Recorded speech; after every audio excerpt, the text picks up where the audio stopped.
On a rainy night at a small corner diner, a black restaurant owner who once knew the pain of hunger watches as a mysterious man from the HELLS Angels group, marked by strange wings, enters and is quickly rejected by customers.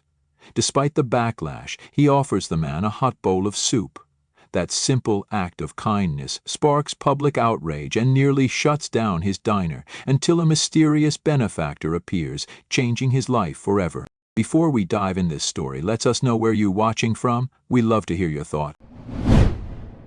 It was a quiet corner of the city, the kind people passed by without a second glance. Rain tapped gently against the fogged-up windows of a small, run-down diner tucked between a pawn shop and a boarded-up bookstore. The neon "Open" sign buzzed faintly above the door, casting a soft red hue on the wet sidewalk outside. Inside, the warm yellow light flickered slightly above faded leather booths and scratched linoleum floors. It was the kind of place that smelled of old coffee and fried onions, a forgotten comfort for night shift workers and loners seeking warmth more than food. The clock above the counter read 11:47 p.m. Only a few customers remained, an elderly white couple quietly sipping soup, a delivery driver scrolling on his phone, and two young men in suits whispering by the window. Behind the counter, Jenna, a 20-something waitress with tired eyes, wiped a table with one hand while holding a mug in the other. Otis, the owner and head cook, hadn't been seen all night, busy in the kitchen out back. Then the bell above the door rang. A man stepped in, soaked from head to toe. His coat clung to him, dripping water onto the cracked tile. But it wasn't the rain that silenced the room. It was the wings. Black, leathery, scarred, and unmistakably real, they arched slightly from his back like something between angel and demon. For a moment no one moved. The air grew thick, like time held its breath. Jenna dropped her cloth. The older woman clutched her purse. One of the men in suits muttered, "What the hell?" and reached for his phone. The delivery driver stared, frozen mid-sip. Jenna stepped back, eyes wide. She leaned toward the cashier, a middle-aged white man named Carl, and whispered something hurriedly. Carl looked up, squinted at the figure, and scowled. "Hey, we don't serve people like you," he said, loud enough for everyone to hear. The man didn't flinch. He stood still just past the doorway, rainwater forming a dark puddle beneath him. He looked about 35, though his eyes seemed older, tired, distant. His jawline defined but worn, with stubble beginning to gray. His frame was lean, almost too lean, wrapped in a battered military-style coat. He carried no weapon, only silence. "I just want a bowl of hot soup," he said, voice low, steady. The words hung in the air like a challenge. Carl shook his head. "Not here. People don't feel safe. You should go." A few of the others nodded, emboldened. The younger man at the booth whispered "Freak" under his breath. The elderly couple quietly gathered their things and left without finishing their meal. One man laughed nervously and took a picture with his phone. The man with the wings didn't move. His eyes swept across the room, not with anger but a kind of sadness that made people uncomfortable. He turned slightly, as if to leave, then the kitchen door swung open. A tall, broad-shouldered black man in his 50s walked out, wiping his hands on a towel. His apron was stained and steam clung to his skin. Otis Walker didn't say a word at first. He just looked at the man by the door, then at the puddle beneath him, then at the crowd's uneasy expressions. "Something wrong here?" Otis asked calmly, but his voice carried. Carl frowned. "He's got wings, Otis. People are spooked. He should leave." Otis looked back at the stranger. Their eyes met. For a beat it was silent. "You hungry?" Otis asked. The man nodded once. "Yes, just a bowl of soup." Otis nodded back. "Then take a seat." "Otis, come on, man," Carl protested. But Otis cut him off. "A man who's known hunger doesn't let another go hungry." That's all he said. And in that moment, the entire diner froze. Otis walked past everyone, filled a bowl with hot soup, and placed it gently on a table near the window. "Sit," he said simply. The man did. Outside, the rain kept falling. Inside, people watched in silence, their faces twisted between confusion, judgment, and something they didn't want to admit: shame. The man with the wings ate quietly, spoon by spoon, as the warmth spread not just through his body, but slowly, almost imperceptibly, through the room. And somewhere in the corner, someone turned off their phone. The spoon scraped gently against the bowl, the sound almost lost beneath the soft patter of rain and the hum of the old ceiling fan. The man with the wings, Hell's Angels, sat with his head slightly bowed, steam from the soup rising into his face, eyes closed with each slow bite like he was trying to memorize the warmth. He hadn't spoken since he sat down. Neither had anyone else. Jenna had retreated behind the counter, arms folded tightly across her chest. Carl stood stiff near the register, jaw clenched, fingers tapping anxiously against the laminated surface. The few remaining customers stared at Hell from behind half-empty cups and uneaten plates, caught in a strange tension between fear, disapproval, and something they couldn't name. But Otis Walker, he stood with his arms crossed, not behind the counter or in the kitchen, but by the window, keeping a watchful, quiet eye on his guest. Otis didn't care for spectacle. He wasn't a man of grand speeches, but he watched everything: body language, hesitation, the way someone breathed before they answered a question. And what he saw in Hell's Angels wasn't danger. It was weariness. The kind he recognized from the mirror some nights, the kind that didn't come from just lack of sleep or hunger, but from being unwanted for too long. He stepped forward and refilled the man's water glass. "What's your name?" he asked, not gently, not sternly, just simply. Hell looked up, eyes dark and tired. "People call me different things, but Hell's Angel seems to be the one that sticks." Otis cracked the smallest smile. "Bit dramatic, ain't it?" Hell didn't return the smile, but there was a flicker, something like amusement, dulled by fatigue. "Not my choice. You grow wings, people assume you fell from somewhere. You look like you've been on the ground a long time." "I have." Otis nodded, as if that confirmed what he already suspected. He didn't ask more. He didn't need to. He could see it in Hell's posture, the way he never fully relaxed, like every chair was temporary, every wall too thin, every exit not close enough. He'd known that posture years ago when he was sleeping under cardboard in a bus station restroom, praying no one saw him, when soup kitchens turned him away because they were full or because he didn't look clean enough, when people crossed the street not because he was dangerous, but because he was invisible. Otis hadn't always owned a diner. He hadn't always had a kitchen, or a name people remembered, but what stayed with him most wasn't the cold or the loneliness, it was the hunger, the kind that twisted in your gut like shame. "I've seen folks walk in here looking worse than you," Otis said, still watching the rain outside. "But not many." Hell tilted his head. "You always feed strangers?" Otis didn't look back. "I feed people who are hungry." There was a pause. Then Hell asked, quieter, "Even when they look like me?" Otis turned then, really looked at him, at the dark skin beneath the scars, the feathers that had long since fallen away from the wings, the exhaustion that hung from his shoulders like soaked laundry, at the eyes that had clearly seen too many doors close. "I'm a black man running a diner in a neighborhood that only started tolerating me after my gumbo got written up in the Tribune," he said. "So yeah, I know a little something about being looked at like you don't belong, and I sure as hell ain't about to treat someone else the same way." From behind the counter, Carl scoffed. "He ain't just different, Otis. He's dangerous. He's got wings. Who knows what else?" Otis raised an eyebrow. "You ever seen him hurt anyone?" "No, but—" "You ever hear him threaten anyone?" "No, but, come on. Then maybe the problem ain't his wings." Carl fell silent, the tension heavy in the air. Hell finished the last of his soup, wiped his mouth with the corner of a napkin. "Thank you," he said, quietly. "You want more?" Otis asked. Hell shook his head. "I just needed to feel human for a minute." Those words hit Otis harder than he expected.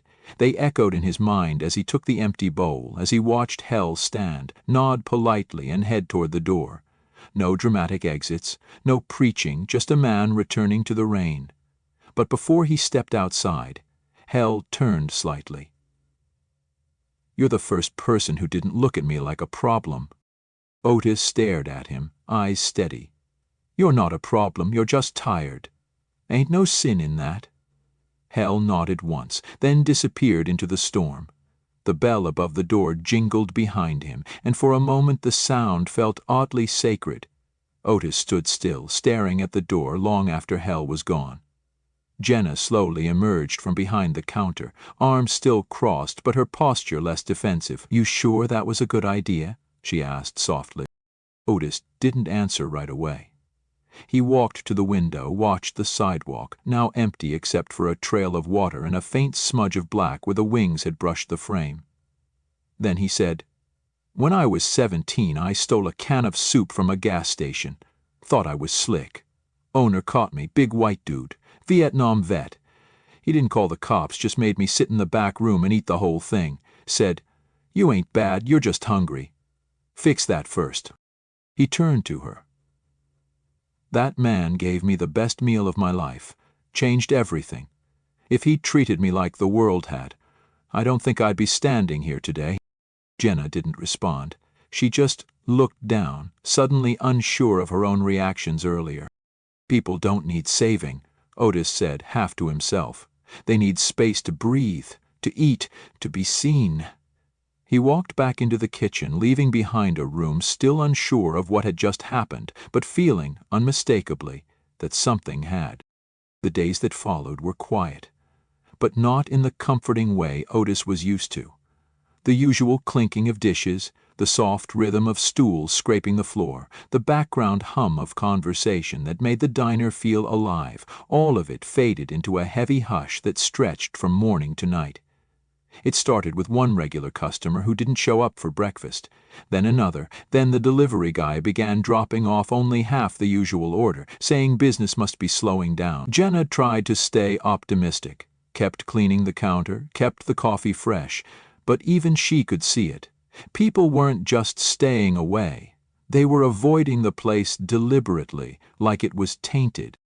The whisper campaign spread faster than truth ever could. On local forums and in nearby churches, the rumor twisted.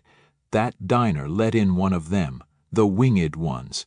Others called him a demon, a mutation, an abomination. Some said Otis was harboring more of them in the back.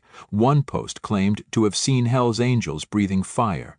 Another accused Otis of being part of some underground freak sympathizer cult. No one mentioned the soup.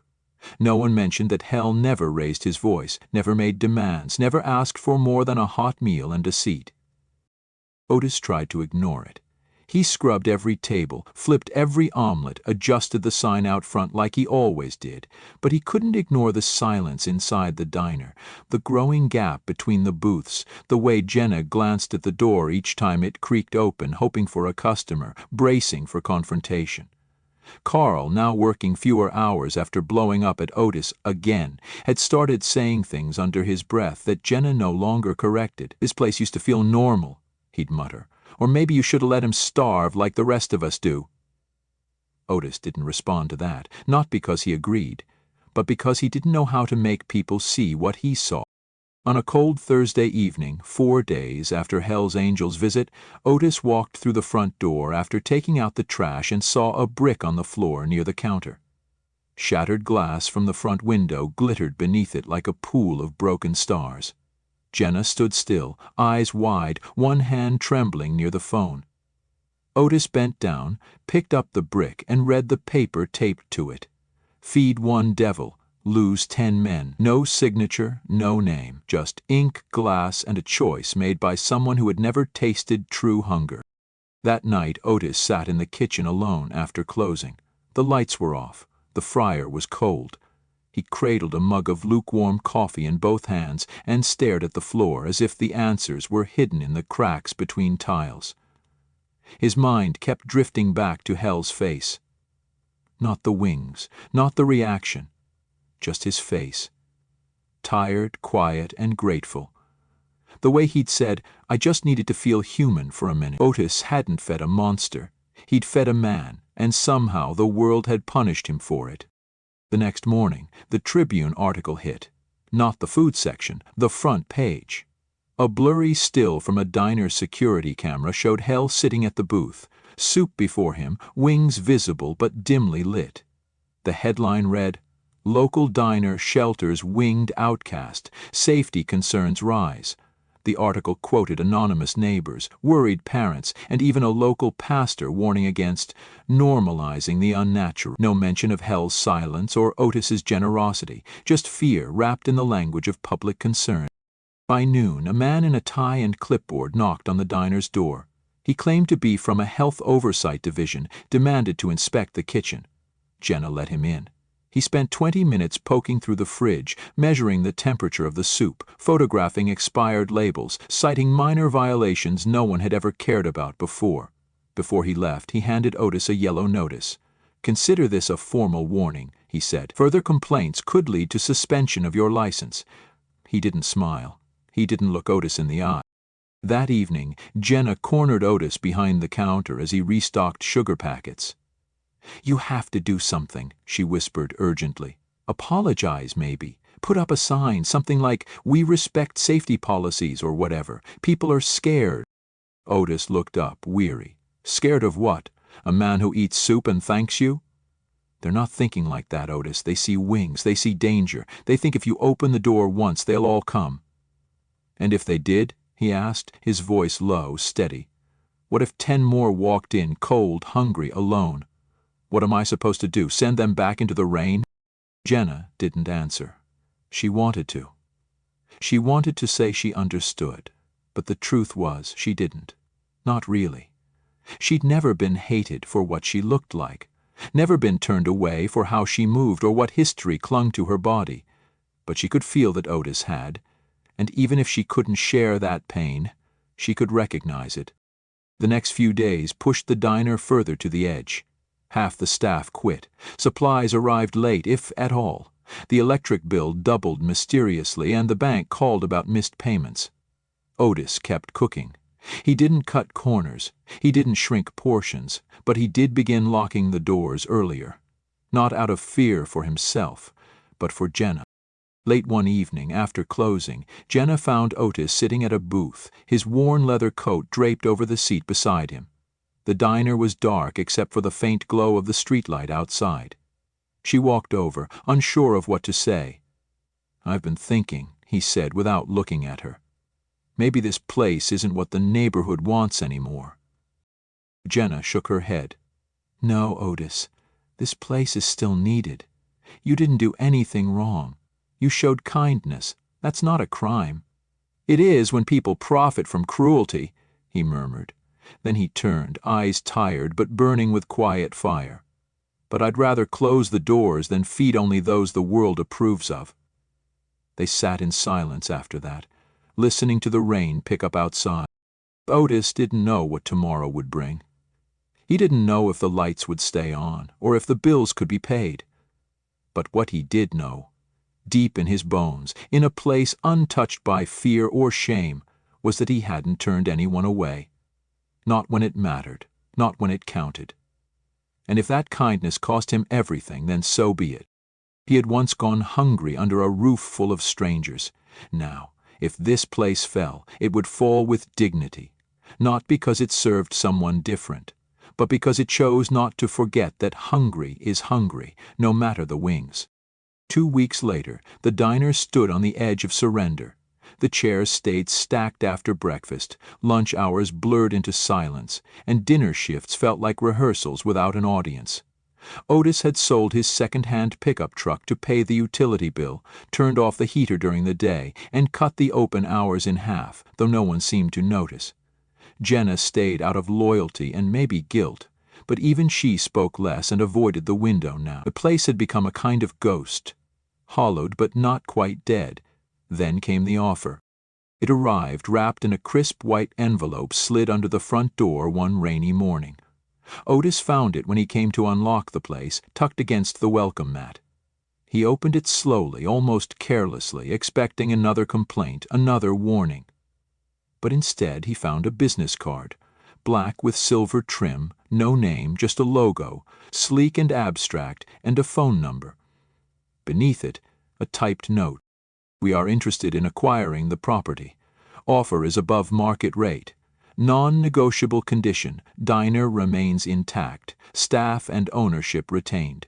Kitchen must continue to operate. Call if willing. Otis read it 3 times. It didn't make sense. Nobody was making generous offers anymore, especially not ones that demanded he stay. The buildings around him had been quietly bought up in the last few years, gutted and replaced by high-rise condos, wine bars, and co-working cafes, but no one ever asked him to stay. They offered to buy him out, move him along, flatten the place and call it progress. He showed the letter to Jenna. She stared at it in disbelief. "Do you know who this is?" "No," Otis said, "and that's what worries me." He called the number that afternoon. A woman answered, professional but distant, as if she were reading from a script.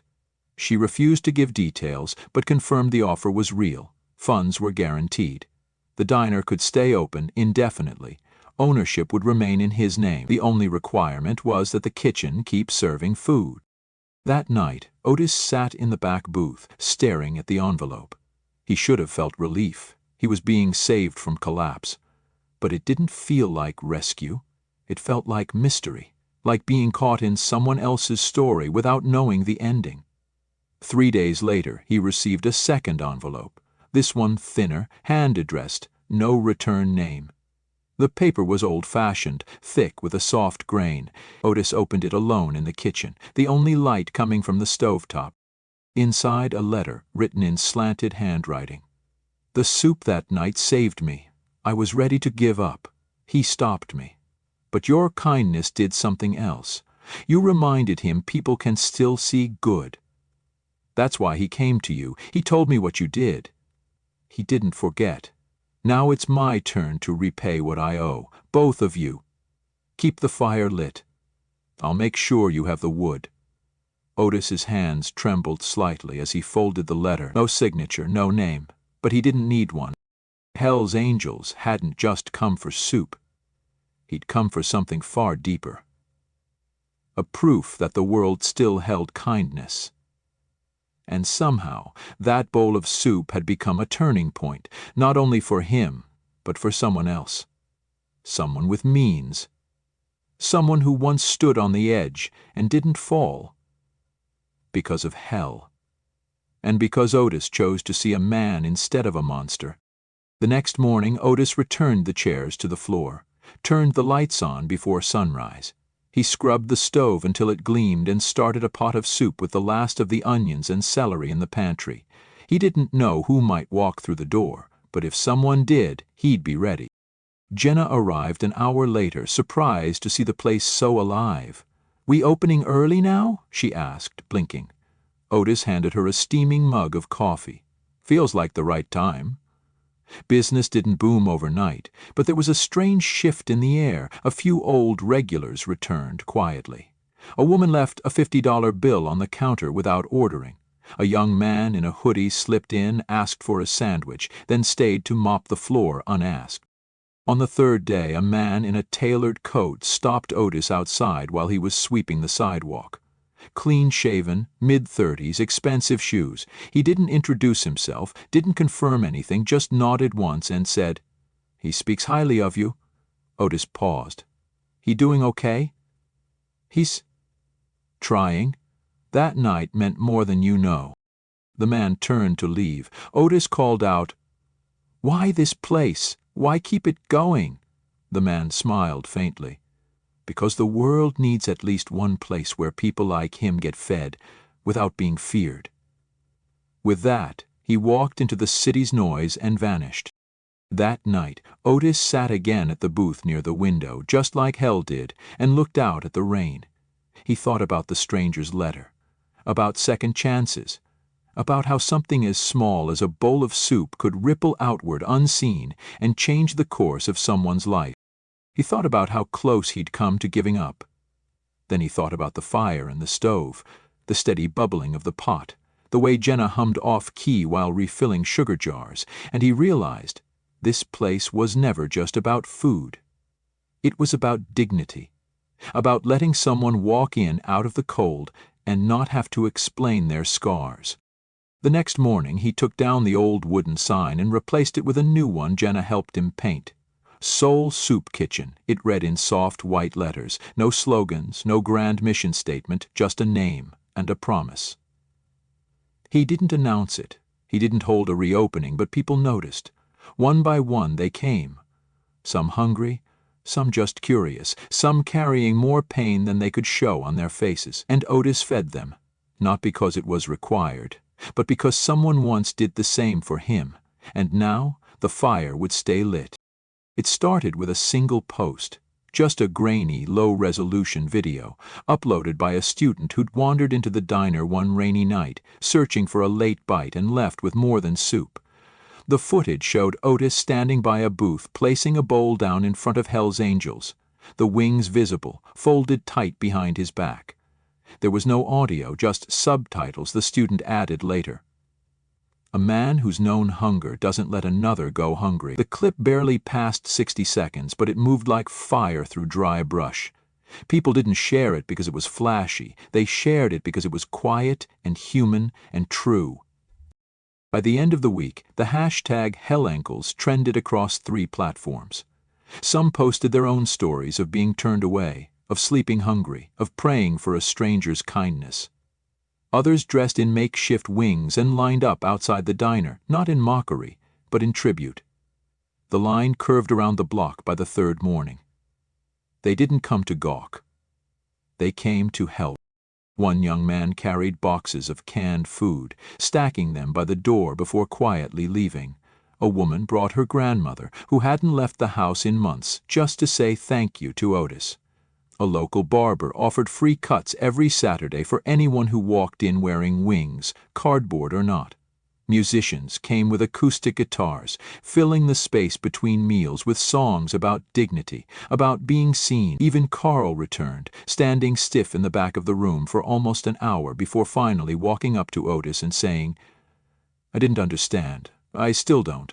But I'm sorry." Otis simply nodded and said, "Then you're welcome here too."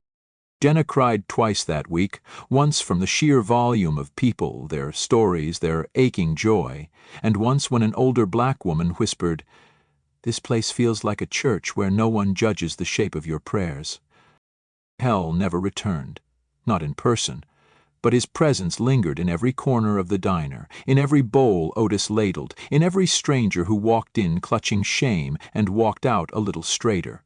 There were whispers that he was out there, still walking, still watching, maybe even guiding some of those who showed up.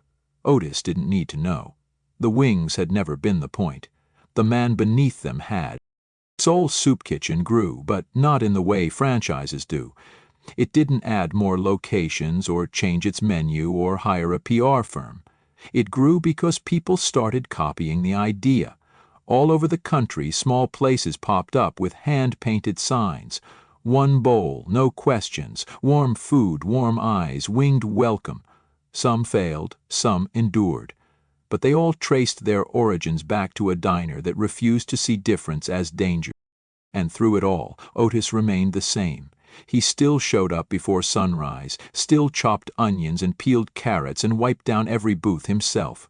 When asked how he felt being at the center of a movement, he'd shrug and say, "I'm just cooking soup." But in the quiet moments when he stood by the window and watched the faces come and go, he'd feel something deeper, something he didn't often put into words. Pride, not in himself, but in the fact that for once, kindness won. One late afternoon, as golden light spilled across the tile floors and the hum of soft chatter filled the room, a boy pushed open the door. 10, maybe 11 years old, soaked from head to toe, clothes hanging heavy on a small frame. He didn't say a word, just stepped in with hesitant eyes and clutched a small brown backpack against his chest. Everyone noticed, but no one stared. Otis was already moving. He stepped out from behind the counter, wiped his hands on his apron, and crouched a little to meet the boy's eye. "You hungry?" he asked gently. The boy nodded, lips pressed tight. Otis smiled. "Well, you're in the right place." He led him to a booth near the window, brought him a towel, then a bowl, then a piece of cornbread Jenna had saved from that morning's batch. The boy sat quietly, spoon in hand, and began to eat. Slowly at first, then faster, like the warmth was something he hadn't dared to believe was real. Outside, the rain began again.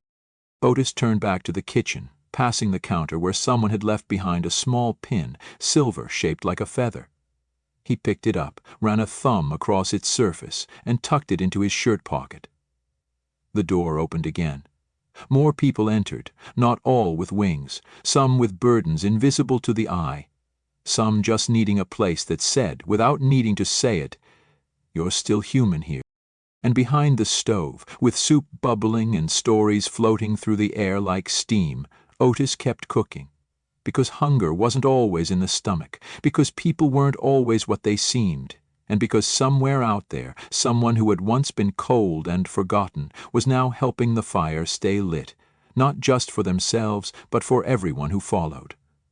The diner would not close. The kindness would not dim, the door would not lock, and the world, just maybe, would remember what it felt like to be fed without fear. Join us to share meaningful stories by hitting the like and subscribe buttons. Don't forget to turn on the notification bell to start your day with profound lessons and heartfelt empathy.